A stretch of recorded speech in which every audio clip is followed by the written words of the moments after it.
Welcome to the show. I know you guys, it has been a long time. Where is he even at? Where is another episode to give me a break? I'm back anyway. About to give you guys an update since we did our last show.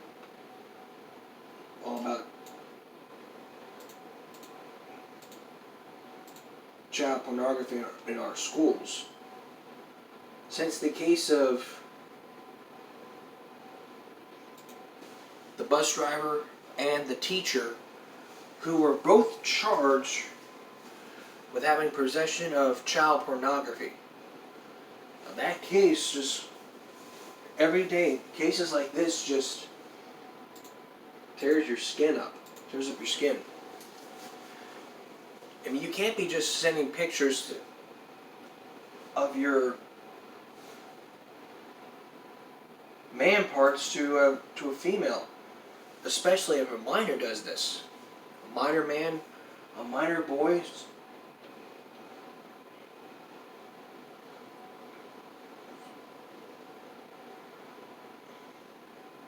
Any stuff like this, it is illegal. That's why if you see any sexually explicit images or videos of minors on the web, report it below at cybertip.org or call the hotline 1-800-843-5678. We'll have that on jcarmen67.wixsite.com/givemeabreak.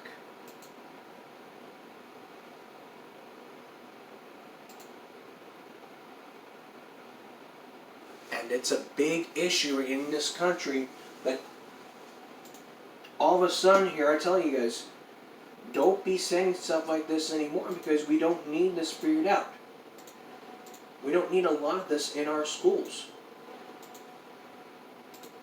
All schools have zero tolerance for everything. Child pornography, sexual harassment. You name it.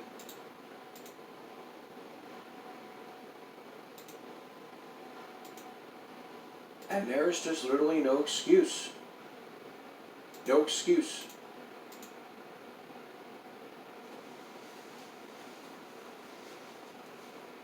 But the cases of COVID-19 are going up.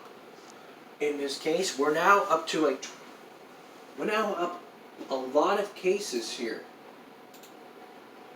And like I always say, you guys have to wear masks.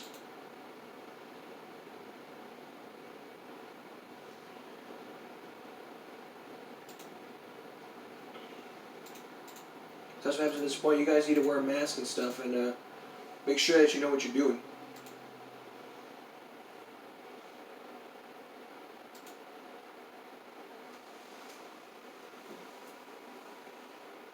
So that's why I'm telling you, you need to start wearing your mask every day. So, right now, let's look at the cases of COVID-19. 21 cases. We're now getting close to 22,000 cases. 456 deaths. 1.5 million plus 11,000. 19,600 deaths. 10 million cases in the United States. And 204K deaths in the United States. Total cases worldwide, 33.8 million have recovered. And the deaths are 1.28 million. Let's look at Harris County. Harris and Dallas County, they're getting close to 200,000. While Dallas County is at 115.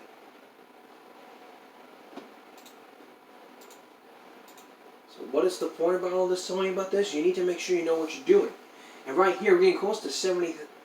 Right there, we're getting close to like 77,000 for Tarrant County. Bexar County is at 68,600. And 1442,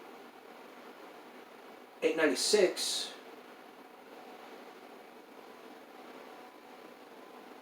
351,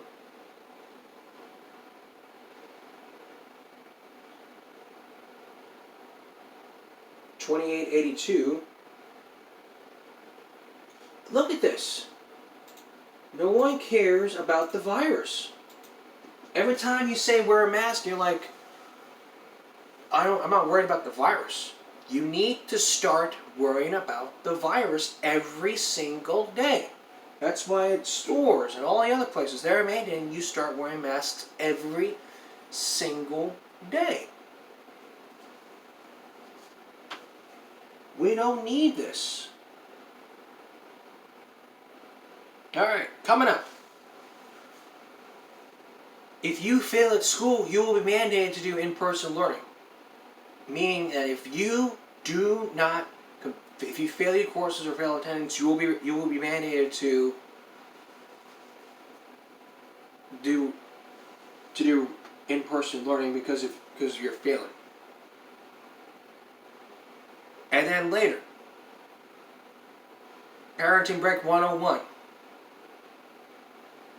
Parents being friends to their kids. A big issue here. We'll deal with that when we come back. Welcome back, everyone. As it turns out, there was another truancy case going on. This time it was from the Texas Education Agency during this time. The new TA guidelines say schools can mandate failing students to return to the classroom. If they fail.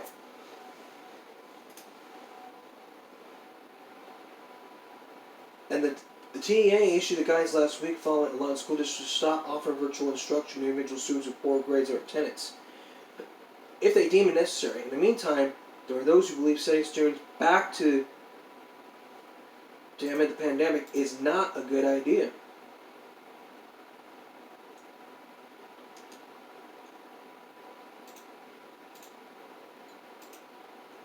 Let me tell you why.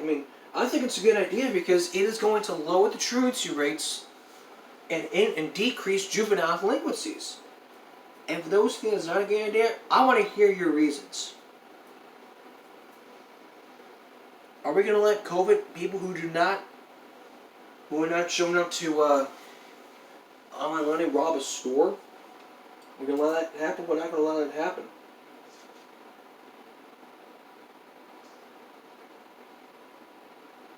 And Dr. Sandra Clements said you can't discipline trauma out of kids. You have to completely use a different approach. What different approach can you use? Saturday school.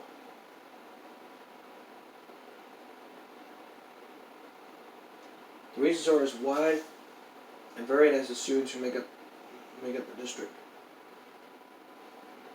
Last week, they allowed schools to stop offering virtual instruction to individual students to poor grades or attendance if they deem it necessary. Numbers are high from CCAFT to you. From Nancy Vera. And the CCISD will begin on how students are doing academically once the second 6 weeks numbers are calculated on Friday, which is going to be in a couple days.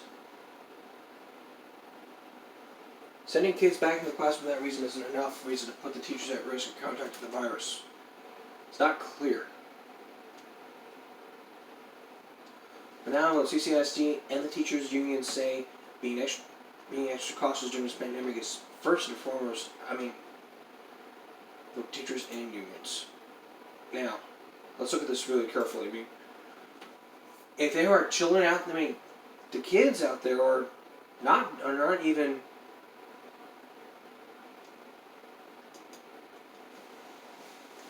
for parents out there. If your kids are going to CCISD and are not making sure that your child is doing their remote learning, you need to make sure not just. What I would do is I would provide your child with a cell phone. I know you think I'm a psycho or crazy, but you need to make sure that your kids are doing their remote learning. If not, then they're going to be absent. And for those in the 5 area, the same thing. If it starts to happen in the Flower Bluff area, I might talk to Superintendent Joe Kelly about this issue. Is he going to follow the TEA guidelines?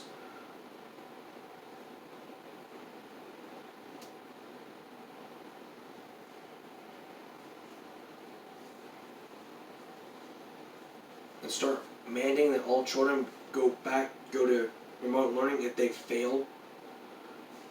If it's a good idea, I really think it's a great idea. For my own benefit. The reason that is just because... Sorry about that. It's just because you're doing well in school does not mean you can skip your remote learning. That is borderline truancy right there. And truancy is one of the things that I don't tolerate.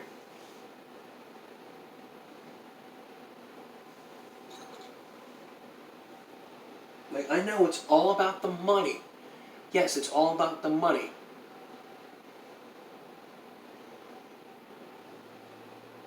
And like I said before on these shows, the biggest thing that is facing public schools is money. It's hurting the taxpayers. And if money were the solution, we spend now, like a lot of people, for the past 50 years, we spend a lot of money per pupil. If you get a lot more money, you don't get more improvements. Like in the case of South Carolina, bogus test scores because of cheating for the standardized test. I told you about this case earlier because of Nancy Jurgen. She was charged for a breach of test security. How did that happen? Well, if you recall on the very second episode of the show, I talked to you about this case with the student who had pulled out a stack of notes, quite like what I have in my hand. It's just like this. And then she was walking around, glancing at them, handwritten copying of the test. Questions and answers. Where had he gotten the notes from? The teacher. It was all because of the principal saying, and then after, before all that, Linda Ward, the former principal of Greenville High, said to her, look, we have to get more teachers doing what you're doing. You're playing that same game all over again. She said it's not true. And she denies putting pressure on teachers.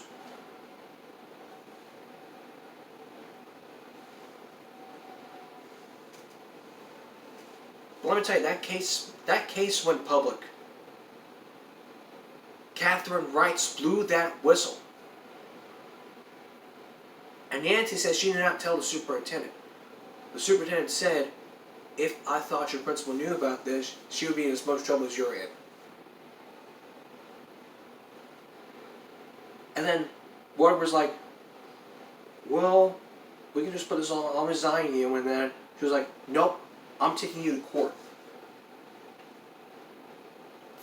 Not guilty, $500.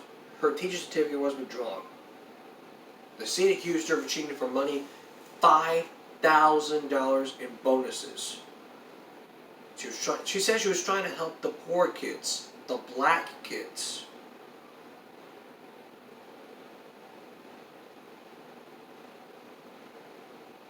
The effect of all these test scores, the money, is just, it allows poor schools to continue to be poor.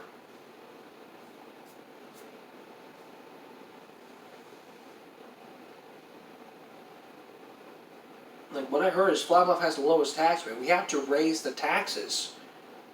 We cannot continue to be, Flag Bluff we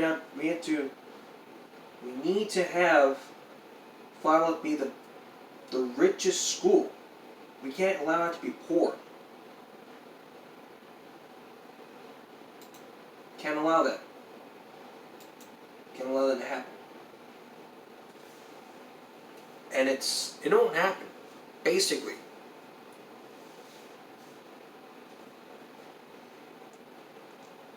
Going back to the other case. Like I said, I agree. I agree that all schools in the South Texas area needs to mandate that all children who have low attendance and low grades need to return to campus in order to do that. If they refuse, then they're going to continue going down the drain.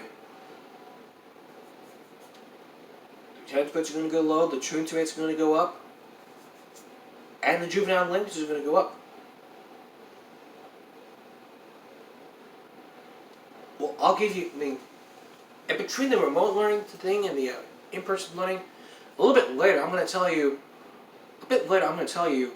why people work and not do their online learning. That's the main reason why. But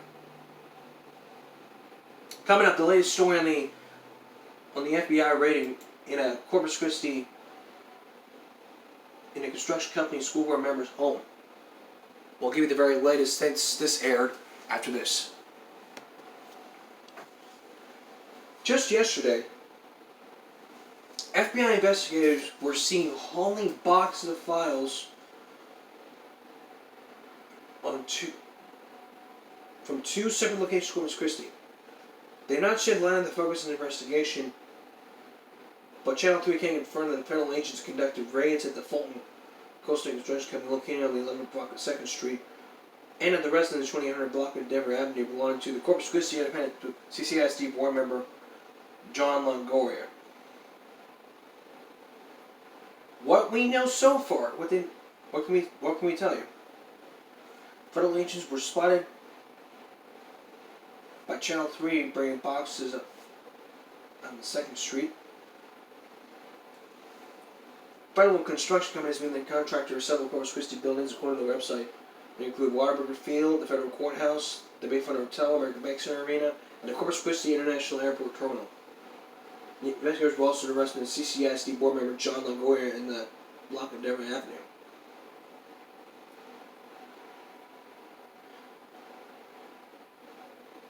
Longoria has been a trustee of the board since 2006, according to the website, and he was elected 2 years ago. And CCISD released a statement, quote, CCISD is aware of the media reports regarding Fulton Construction CCISD trustee John Longoria.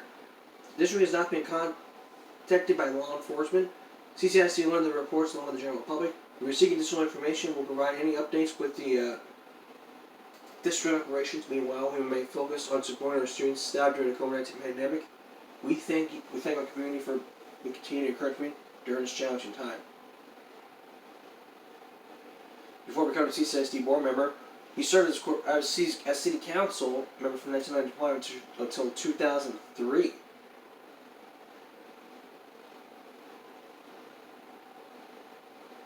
Since joining the district's board, he has worked with other members of the board to help pass various school projects, including Bond 2018, which was a $210 million bond for the new Carroll High School. He's also a manager of economic and business development at AEP Texas, according to the website.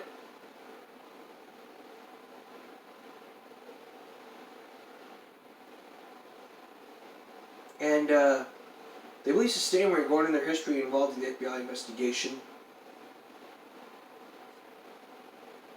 which says the FBI is lawfully present in locations conducting court-authorized law enforcement operations because court records related to the matters are not public.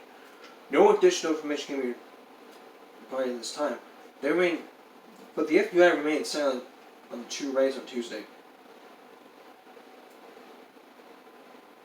It is unclear the two locations were investigated.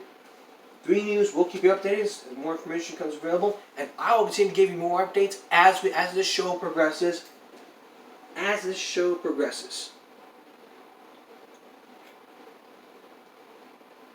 And up next, why kids choose to work rather than do their remote learning or in-person instruction. Look, everyone, during this pandemic, many people are deciding, well, I'm going to go to in-person learning, or I'm going to do remote learning. But with remote learning, people decide, I want to get a job to help support my family. Well, if you don't, attendance is mandatory for all schools. It's not, you have to show up for school. That is required by the Texas Education Agency and part of the state of Texas. The requirement of attendance. You have to exceed the 90% credit. All the truancy laws are still ineffective in this state. In every state, Texas, Mississippi, New Mexico, New Jersey, Idaho, every state has the truancy laws. Those apply like you were in school. And that applies to you when you're doing your remote learning. It's the same thing.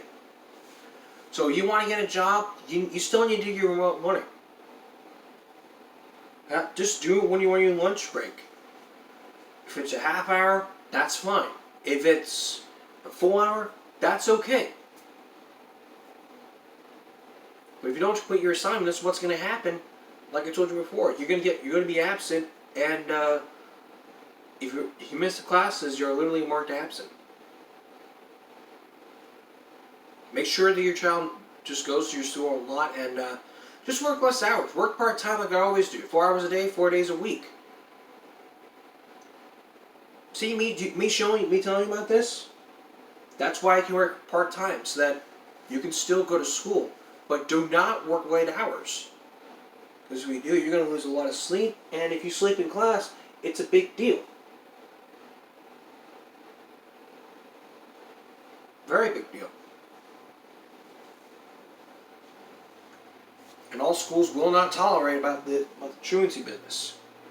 They're going to do everything in their power. There's truancy court being held, virtual truancy court may be held, but we don't know.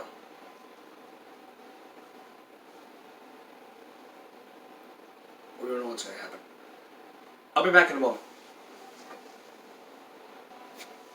Coming up on Give Me Vic Friday, more COVID-19 cases. Also, Thanksgiving is coming up. We're going to give you some tips and helpful tricks so that you and your family can have a safe, healthy, and a great Thanksgiving during the time. Plus something that happened. Plus a little something that happened just a couple days ago. Some harsh language from the city manager over a loudspeaker during the city council meeting. He just harshed the F-bomb. Now, after that video, he was resigned. After that video, the city employee apologizes and resigns after he used profanity. My thoughts about this on Friday. And that's Give Me Rick for this Wednesday. We'll see you again for Give Me Rick Friday. Have a good night, everyone. Follow us here at YouTube.